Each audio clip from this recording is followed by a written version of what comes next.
continuación, su programa Día a Día Sin Barreras. Un programa realizado por el Centro de Investigación sobre Inversión y Comercio, CEICOM, y TVIS Canal. Somos tu imagen.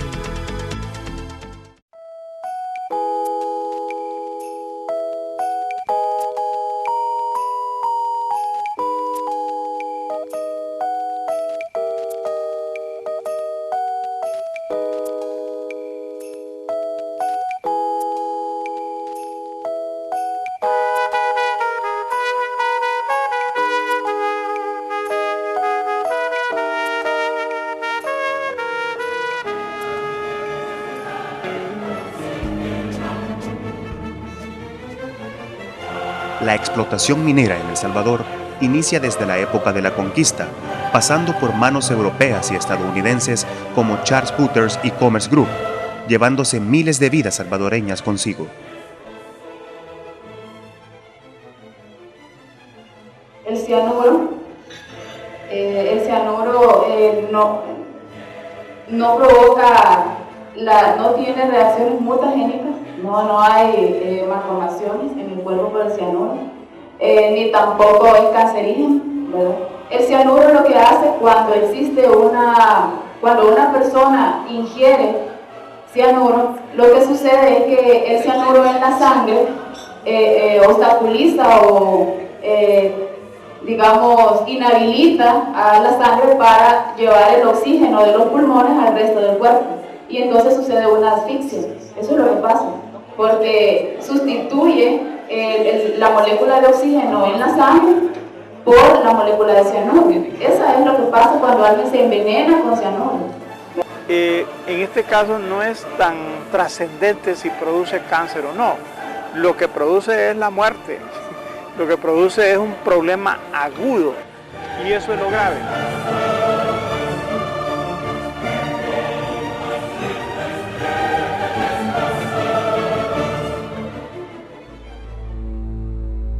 Tras el descubrimiento y conquista de América, la industria minera constituyó la principal fuente de recursos para la Nueva España, virreinato al cual pertenecía el territorio salvadoreño.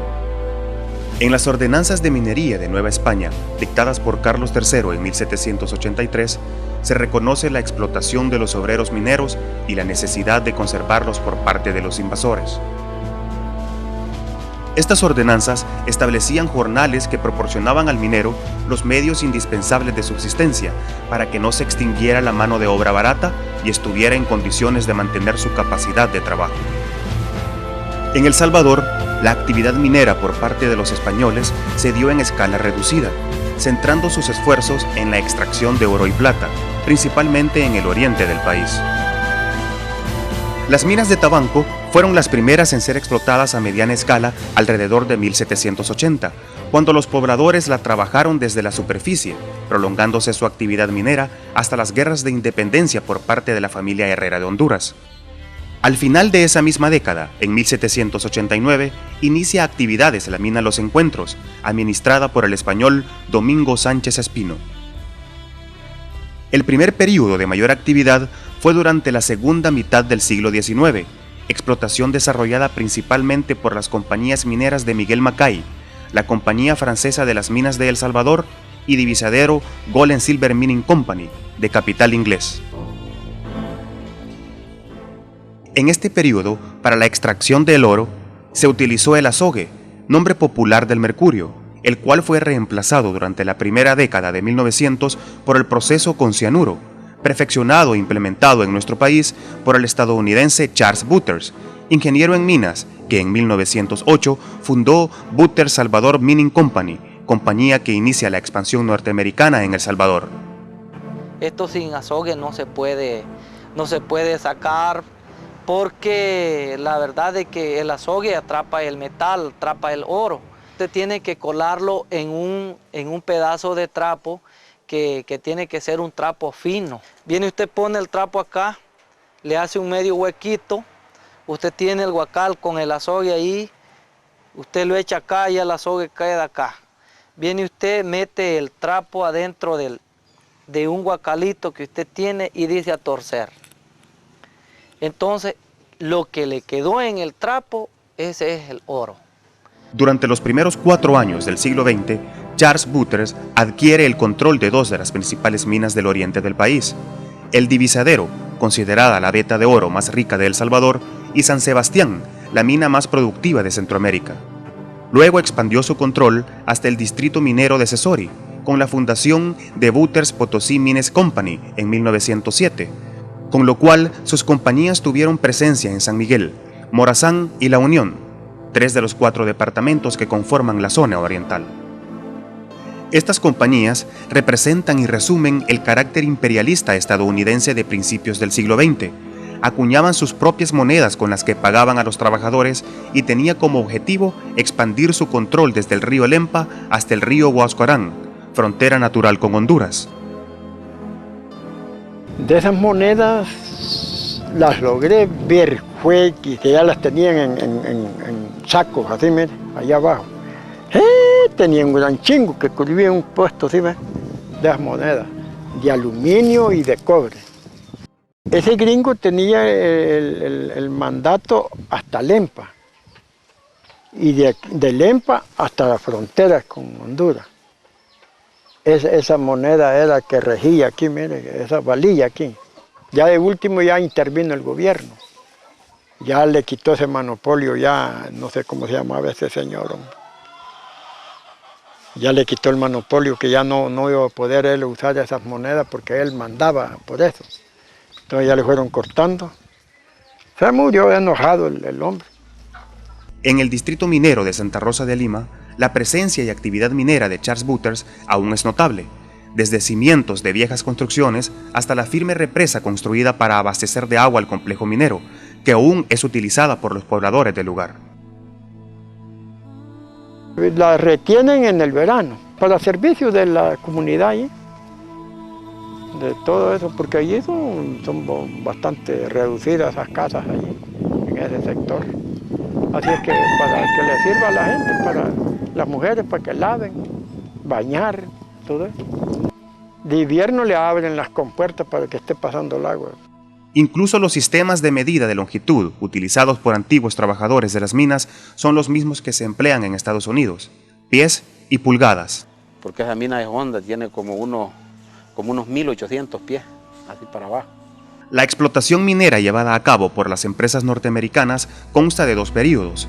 El primero, en el cual se abarcó los distritos mineros de Jocoro, Santa Rosa de Lima y Cesori, inició con la adquisición de la mina El Divisadero en 1900 y concluyó en 1921 con pequeñas operaciones en la mina de San Sebastián. Que aquí vinieron gente, se les escogieron, gente a trabajar. Aquí vinieron de Honduras, de Nicaragua, creo que hasta de Guatemala vinieron a trabajar aquí, porque era la primer compañía que entró aquí a este país, la compañía Bouters. Porque en esa época él me contaba pues que los mineros trabajaban semidesnudos, ¿verdad?, en la mina, andaban con candelitas. Y ahí era, al de entrar ellos dentro a la profundidad de la mina, habían unos chiflones para abajo, y cuando se trompezaban ahí caían, ahí se mataban, ¿verdad? Y casi moría uno diario, contaba él, ¿verdad? Y así sucesivamente, pues, ¿verdad? Es una historia bastante que se siente, pues, que la compañía no tenía piedad para los trabajadores, ¿verdad? En el segundo periodo, la actividad se redujo a la mina San Sebastián, que entró en actividad en 1933, debido al incremento en los precios mundiales del oro, y se extendió hasta 1953, año que se suspendieron operaciones. Las condiciones duras y peligrosas de trabajo aún permanecen en la memoria de los pocos mineros que han sobrevivido o en los relatos de aquellos que ya murieron y fueron testigos de esta segunda etapa de explotación. Anteriormente, en tiempo de la Bouters, murió gente puerca ahí. Un montón de gente murió. La ropa era una manta, fajado. No había el permiso, con calzoneta no había permiso de trabajar. Pero se pegaba un doblón aquí usted y aquí se ponía aquí. Y quedaba ya para trabajar. A pesar de la gran producción de oro en este periodo, la cual se cuantifica en 180.000 onzas, las condiciones de vida de los obreros continuaron siendo miserables. Me prestó el carro ahí en el 160, güey. Como el carro como era una curva, y se cayó y le meto la mano y me contra el poste. Y me quedó un ñerdito pegado aquí. 2 meses de incapacidad. Un mes de incapacidad me dijeron que no venía a trabajar. Tenía el dedo que hacer y no venía a trabajar, me quitaban el trabajo. Así me vine al combo, con cuidado me las pegaba las timones y me tortaba en sangre. Los norteamericanos gozaban de grandes privilegios que eran inalcanzables para los trabajadores, todo a costa de un enorme sacrificio ecológico y humano. Esa casa era pero lujosa, oye, grandísima. Y hasta tenían unas torres, a ver, que dicen que era un mazacuate que permanecía ahí en esa torre. Porque era una culebra, pues yo no sé qué clase de culebra, la que mantenía ahí el viejo este. Permanecía un gringón ahí, en Casa Grande hay pelas de agua ahí, palmeras grandísimas, jardinales que vienen ahí.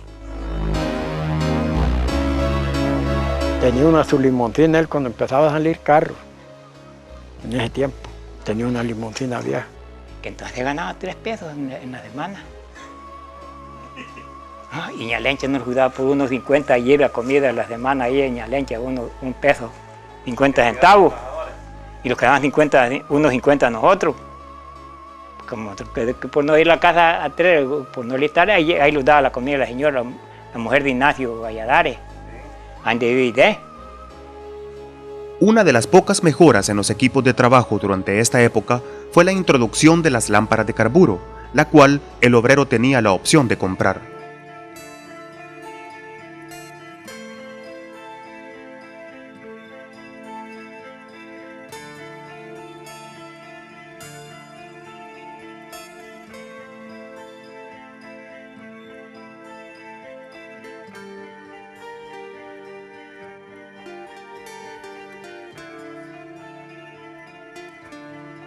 Y de allí mandaron ese juego de lámparas que le dicen Fuber de Estados Unidos. Andaban por unos 50 de pistos salvadoreños, ¿va? Pagándolo por abono. En cada pago y quedaba. El trabajador mismo lo pagaba. Estas marcadas diferencias de clase, las pésimas condiciones de trabajo y los salarios de miseria llevarían en 1953 a una huelga liderada por el sindicato, que terminó en el cierre definitivo de la mina por parte de la compañía, otorgándose la propiedad del mineral a los trabajadores. La UTER se fue por el mismo sindicato que de los socios que hay ahorita. El sindicato ya empezó pidiendo aumento para los trabajadores, ya la compañía no le gustaba. Y ya de recular hasta que se fueron. De que se presentaron en quiebra, ya fue cuando ya los dejaron que hasta lo que habíamos trabajado, lo que habíamos ganado trabajando, los congelaron, que no los pagaron. La mina no logró ser explotada por los mineros y durante 7 años permaneció inactiva, situación que fue aprovechada por el nicaragüense José Francisco Sierra y Rojas para engañar a los trabajadores y fundar en 1960 Mineral San Sebastián SADCB, MISANSE. A través de los años ya trataron de que localizaron un señor que se llamaba Francisco José Sierra y Rojas, que ese doctor era doctor licenciado, pues era nicaragüense, y ese los prometió sacarlos que los iba a adjudicar los inmuebles de la compañía y a la vez hasta la propiedad, porque esta propiedad, esas compañías fue que la compraron, toda esta propiedad que son como 100 manzanas quizás, lo sacaba eso en claro que los iba a adjudicar a todos los 238 trabajadores. 5 acciones eran para nosotros y de cada 5 acciones él iba a tomar una y que los iba a quedar 4, así fue. La mina fue operada por varios mineros locales hasta 1968, año que es adquirida en arriendo por Commerce Group Corporation, empresa de capital estadounidense. O sea, yo empecé a trabajar ahí en 1970. Y entonces solo directamente a la mina. Ya luego, cuando nosotros entramos haciendo limpieza. Ya luego se fueron descubriendo los topes, donde ya había brosa para la compañía. Día a día sin barreras. Un programa realizado por el Centro de Investigación sobre Inversión y Comercio, CEICOM, y TVIS Canal. Somos tu imagen. Día a día sin barreras. Un programa realizado por el Centro de Investigación sobre Inversión y Comercio, CEICOM, y TVIS Canal. Somos tu imagen.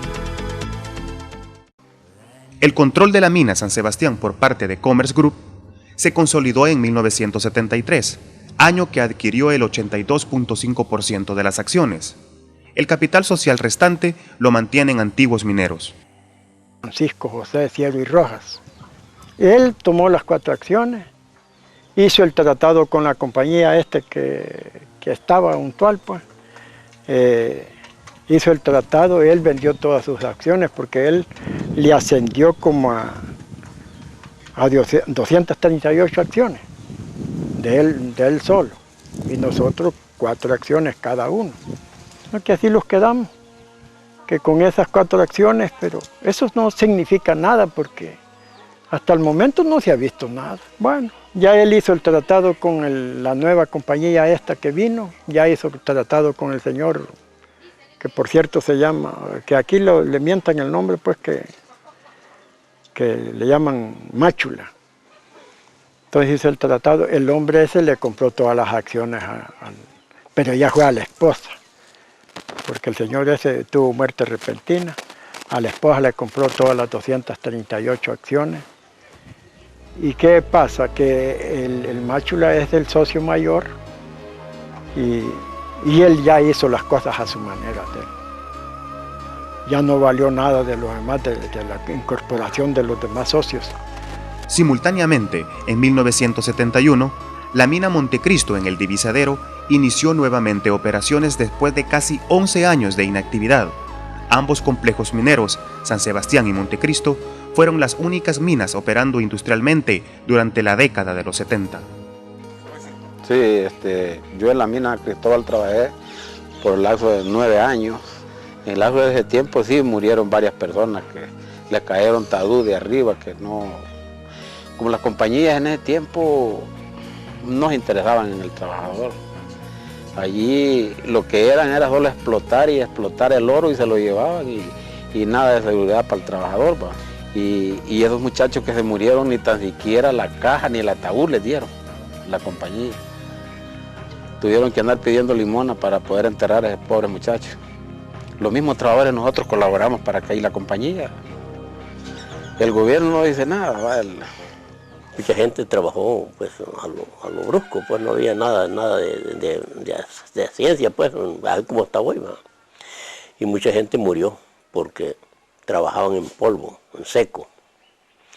Y al trabajar en seco es una jugada por bastón con las máquinas. Así que las máquinas mataron mucha gente con los pulmones. En esta época se introdujeron mejoras para aumentar la productividad de las minas, sin considerar la protección de los trabajadores. Entonces los castigaban porque tal vez perdía algún turno, porque tal vez había llegado medio bolo, pues como usted sabe que no lo perdonaban, tal vez el capataz daba el informe y ya ese va para el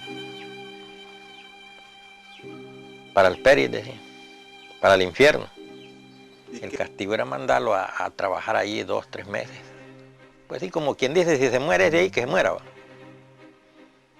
Pero gracias a Dios que todos los castigados siempre aguantábamos ahí. Ni tan siquiera pagaban los daños a la compañía. Ellos lo que les interesaba era sacar un promedio de 14 a 15 marquetas de oro al 15. Cada marqueta pesaba de 80 a 90 libras. Los sindicatos, fundados en la clandestinidad, consiguieron algunos beneficios para los trabajadores. Nosotros luchamos mucho ahí con el sindicato, pero a nosotros la policía nos echaba. O sea que nosotros lo hacíamos así clandestinamente. Entonces, porque a ellos les incomodaba, pues, que nosotros buscáramos beneficios. Si era para los trabajadores que se enfermaban, ellos, de los mismos trabajadores, se inventaban un enfermero y allí iba, allí el mismo trabajo, ahí lo miraba. Solo le ponían una chaqueta blanca y ya decían de que había estudiado medicina y le daban un par de pastillas y pagábamos seguro. Pagábamos seguro y no los dejaban ir. El que iba al seguro es que verdaderamente ya estaba muriendo, no le daban lugar a uno. Las condiciones de explotación de la mano de obra barata y condiciones inhumanas de trabajo permanecían, al igual que el enriquecimiento de extranjeros. Un solo desastre, pues. Como le digo, aquí el americano, él mata a la gente, se beneficia a él y se va. Aquí hubo un señor que todavía ahí está, otros dos peruanos, se llevaron 8 barras de oro. De allí se lo llevaron y se fueron. El mineral era un entusiasmo para cada trabajador, porque los trabajadores prácticamente por un salario mínimo, por un salario que no valía nada, se quitaban la vida muchas personas. Murieron muchos aterrados, picados de los pulmones, con una enfermedad que le dicen silicosis, ¿verdad? Entonces mi papá murió así, mi hermano murió así, Juan Rosa.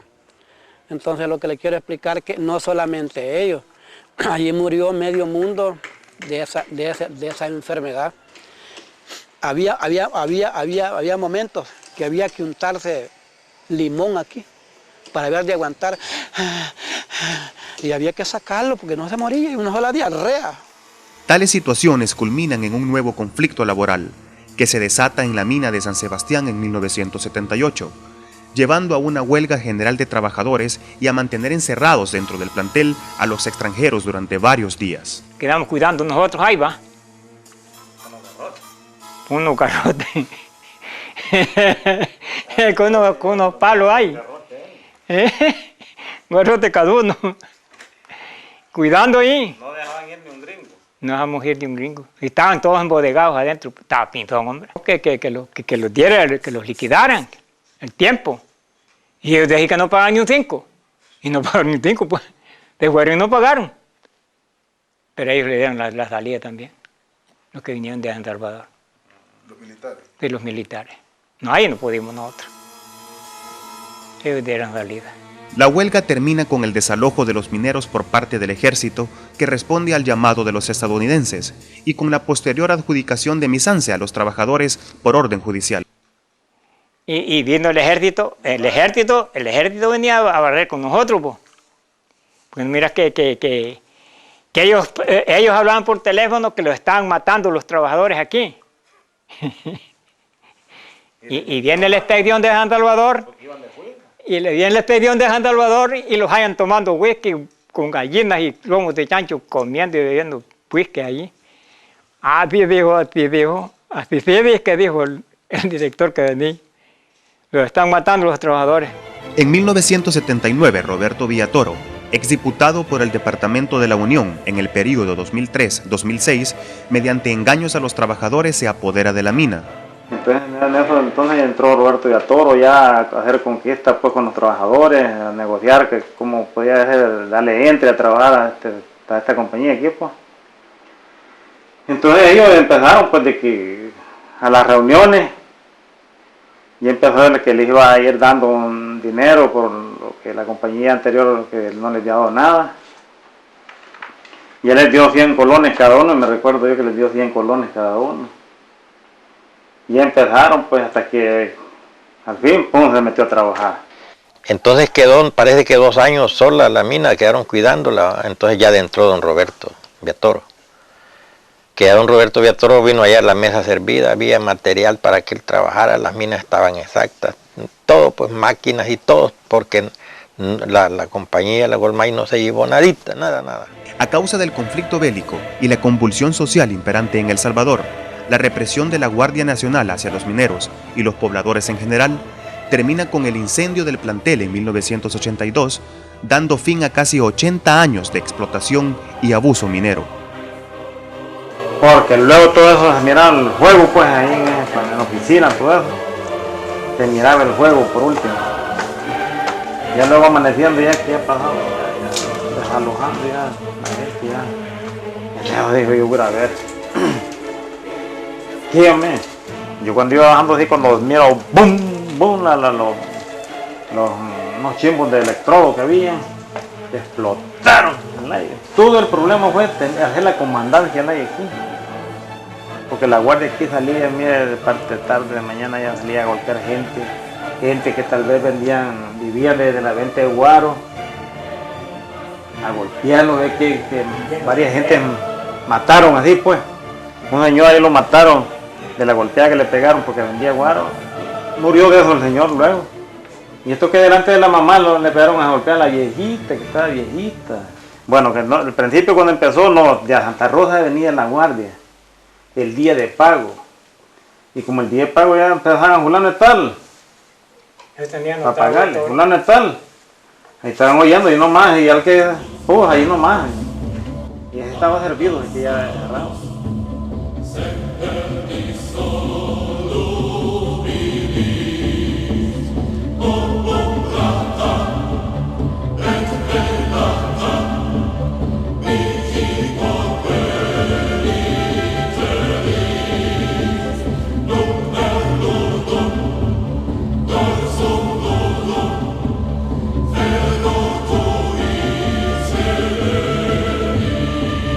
Históricamente la minería ha sido una de las industrias más enfermantes de las comunidades, de los pueblos. Podemos empezar viendo las dos quebradas con un pH muy bajo. El pH es el índice de la acidez del agua. Entonces un pH tan bajo está a indicar una acidez, una agua muy ácida. Es el drenaje ácido, es lo que normalmente está llamado drenaje ácido. O sea, que en las rocas que ellos sacaron y que depositaron ahí y que tiraron ahí como si nada fuera, van en contacto con oxígeno y con el agua de lluvia y llevan en solución unas sustancias que son ácidas sustancialmente y que de ahí pues van a tirar en solución también los metales pesados. Entonces en realidad desde el punto de vista económico no ganamos, desde el punto de vista de salud no ganamos, de ambiente no ganamos, nos empobrecemos. La empresa minera es contra el desarrollo sustentable. Los invasores nos saquearon y se retiraron. Solo la historia casi perdida de cientos de años de explotación inhumana ha quedado junto al grave daño ambiental que llegará más allá de los últimos mineros con vida. Para las transnacionales no ha sido suficiente tanto sacrificio y las exploraciones en busca de oro continúan en la actualidad. Más de 30 licencias de exploración a lo largo de la zona norte han sido concedidas por el gobierno salvadoreño. Y como le vuelvo a repetir, hay gente de que todavía quiere que trabaje el mineral. Y para mí, que no existe eso ya. Para mí no sería bueno porque sería otra morición de gente. Mi papá arrojó el poco de sangre ya cuando se murió. Yo estaba el día que él murió como a las 11 de la noche. Aventó el poco de sangre y ella reventaba, era de la misma enfermedad. Y eso es lo que a mí me duele, que la gente todavía está con ganas de seguir en el rep. ¿Permitiremos que esta historia se repita?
SEICOM presentó su programa Día a Día Sin Barreras. Le agradecemos por su fiel sintonía y le invitamos a que nos sintonice el próximo jueves por TVIS Canal. Somos tu imagen.